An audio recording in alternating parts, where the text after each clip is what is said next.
প্রথমে একটা কথা বলে রাখি, জিনিস যেটা ভালো দাম তার একটু বেশি, এইরকম একটা অ্যাড আমরা হয়তো বা ছোটবেলায় সবাই দেখেছি কম বেশি। বিষয়টা আসলেই সত্যি।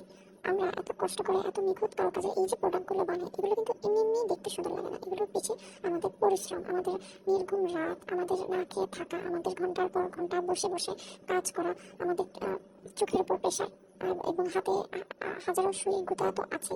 এই এত কিছু সহ্য করে আমরা হচ্ছে এই প্রোডাক্টগুলো এত সুন্দর আউটপুটটা আমরা নিয়ে আসি। এগুলো তো আমরা একদম পানির দামে দিয়ে দিতে পারি না, তাহলে তো আমাদের সাথে জাস্টিস করা হচ্ছে না, তাই না? এরপর আমাদের প্রোডাক্টের ফিনিশিং অনুযায়ী আমরা চেষ্টা করি যতটা সম্ভব রিজনেবল প্রাইস রাখার। এর থেকে নিচে প্রাইস আসলে আমাদের পক্ষে রাখা পসিবল না। তারপর অনেক কাপড়াই আছেন বিভিন্ন অন্য মানুষদের থেকে প্রোডাক্টের দাম জিজ্ঞেস করে এসে আমাদের সাথে তুলনা করেন। তো তাদেরকে বলবো যে দামের সাথে তুলনা করার আগে মানের সাথে তুলনাটা করবেন। আর এক একজনের প্রোডাক্ট সোর্সিং, এক একজনের কাজ করা, এক একজনের এফোর্ট দেওয়া, এগুলো সবকিছুই ডিফারেন্স থাকে। যে যে যার যার যেরকম মনে হয় সে অনুযায়ী তারা প্রাইস রাখতে পারে।